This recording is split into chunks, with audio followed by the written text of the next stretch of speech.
Hello everyone, अस्सलाम वालेकुम रहमतुल्लाहि व बरकातुहू। Welcome back to my another vlog. कैसे हैं आप सब लोग? मुझे उम्मीद है आप सब लोग खैरियत से होंगे। तो जी व्लॉग स्टार्ट हो रहा है सुबह के टाइम से। यहाँ पर जो है मैं अपने लिए नाश्ता बना रही हूँ, अपना वही टोस्ट और चाय जो आप लोगों को पता ही है।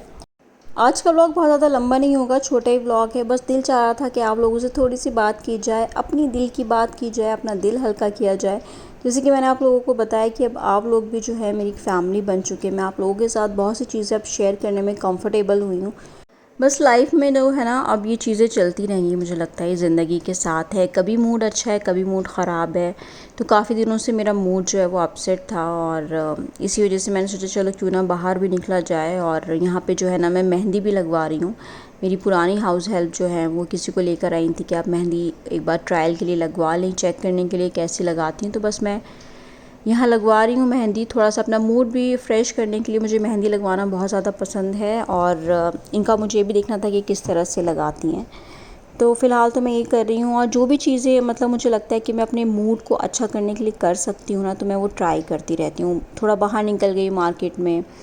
जब आप घर वापस आते हैं ना ये सब करके, तो फिर दिमाग में वही सब चीज़ें जो है ना वो चलने लगती हैं। तो यही वजह थी कि लास्ट 10 डेज से अपसेट था मूड, कुछ भी करने का दिल नहीं चाह रहा था। व्लॉग तो बनाने का बिल्कुल भी दिल नहीं चाह रहा था और उस कंडीशन में अगर मैं व्लॉग बनाती ना तो वो जाहिर सी बात है व्लॉग अच्छा बनता ही नहीं। तो मैंने सोचा कि ठीक है, अभी जब मूड ठीक होगा ना तभी मैं ये सब बनाऊँगी। कई बार आप जिस तकलीफ़ में होते हैं ना, उस तकलीफ़ को लफ्ज़ों में बयान करना ना बहुत मुश्किल होता है। आप नहीं अपने दर्द को बयान कर सकते हैं और मुझे लगता है कि बहुत ज़्यादा आप किसी के सामने अगर अपने गम को लेके बैठे रहें ना, हर वक्त इसी की बात करें, तो सामने वाला भी बोर हो जाता है।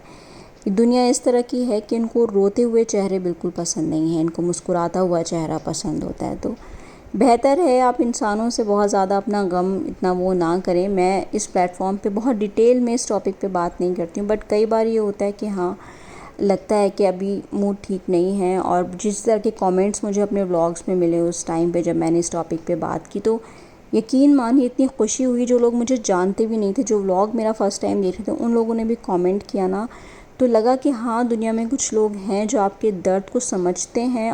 हो सकता है कि मेरे व्यूअर्स में या सब्सक्राइबर में कोई ऐसा हो जो मेरे जैसा हो और वो मेरे व्लॉग देखती हों। शायद मेरे व्लॉग से उनको थोड़ी सी हिम्मत मिलती हो या उनको लगता हो कि वो मेरे से रिलेट कर पाती हैं। क्योंकि एक दो के मेरे पास जो है ना इंस्टाग्राम पे मैसेजेस आए और वो मेरी सेम कंडीशन में थी। तो हम लोग फ्रेंड्स भी बन गए, हम लोगों की व्हाट्सएप पे भी बात होती है, इंस्टाग्राम पे भी बात होती है। तो मैं अगर उनको देखती हूँ ना, एक हैं जिनका मैं नाम नहीं लेना चाहूँगी, उनका इंस्टाग्राम पे मेरे पास मैसेज आया था and she is very young. Same उनके साथ केस है, उनके बच्चे नहीं हैं और पेरेंट्स भी नहीं हैं, सिबलिंग्स भी नहीं हैं। तो देखिए कितना बड़ा गम है कि ना माँ है, ना बाप है, ना बच्चे हैं, शौहर भी नहीं हैं और भाई बहन भी नहीं हैं। तो जब मैं देखती हूँ ना इन ऐसे लोगों को, तो मुझे लगता है कि अल्हम्दुलिल्लाह मैं बहुत बेहतर कंडीशन में हूँ। अल्लाह ने मेरे साथ जो मेरा एक बहुत अहम रिश्ता था वो अल्लाह ने दिया, बट अल्हम्दुलिल्लाह जो और रिश्ते हैं करीबी मेरे, वो सब मेरे साथ हैं, मेरा ख़याल रखते हैं। तो देखिए ऐसे ही ख़याल रखने की बात है तो मैं आपको बताऊं, मेरे सामने जो हैं दो बहुत प्यारी प्यारी लड़कियां रहती हैं, पड़ोसी हैं हमारे। तो कल वो मुझसे मिलने आई, वो मेरी खैरियत भी लेती रहती हैं, अब आप ठीक हैं या नहीं। तो वो मसूरी घूमने गई थी, वहाँ से मेरे लिए वो जो है एक गिफ़्ट लेकर आई। तो मेरे लिए बहुत बड़ी बात थी कि वो कहीं घूमने गई और उन्होंने मेरा ख़याल रखा, मुझे याद रखा कि हमें अप्पी के लिए कुछ लेना है। और मुझे बहुत ज़्यादा पसंद आया उनका एक गिफ़्ट। हलीमा नशरा, अगर आप मेरा ये व्लॉग देख रहे हैं तो इस व्लॉग के ज़रिए भी मैं आपका बहुत शुक्रिया अदा करना चाहती हूँ कि आपने मुझे इतना प्यारा गिफ्ट दिया। और सबसे बड़ी बात, आपने मुझे याद रखा अपनी मसूरी के ट्रिप पे कि अप्पी के लिए कुछ ले लेते हैं। तो ये छोटे छोटे जेस्चर जो होते हैं ना, ये बहुत खुशी देते हैं। जब आप किसी आजमाइश से गुज़र रहे होते हैं ना, और ये छोटे छोटे जेस्चर्स होते हैं, तो ये बहुत सुकून देते हैं और यही खुशियाँ होती हैं छोटी छोटी सी आपकी ज़िंदगी में।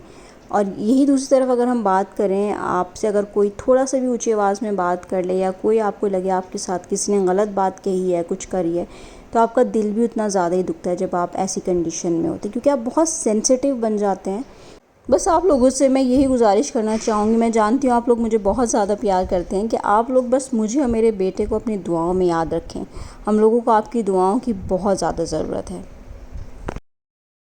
ये देखिए भाई, फ़ाहम साहब की डॉल्स हैं ये।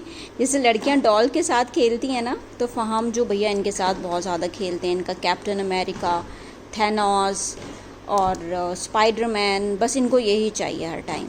तो बस इन्होंने इनको डॉल की तरह बना के रखा हुआ है। सुलाते भी अपने पास हैं भाई, फेवरेट हैं। पता नहीं कितने हैं इनके पास, इनका दिल ही नहीं भरता है। इनको हमेशा ना टॉयज़ में अगर कुछ चाहिए तो उनको ये एवेंजर्स ही चाहिए हर चीज़ में। तो अपना सबका शौक़ होता है। जहाँ जिनके घर में लड़कियां हैं उनके आपको डॉल्स मिलेंगी, और जहाँ पे बेटे हैं उनके आपको यही सब चीज़ें बस देखने को मिलेंगी।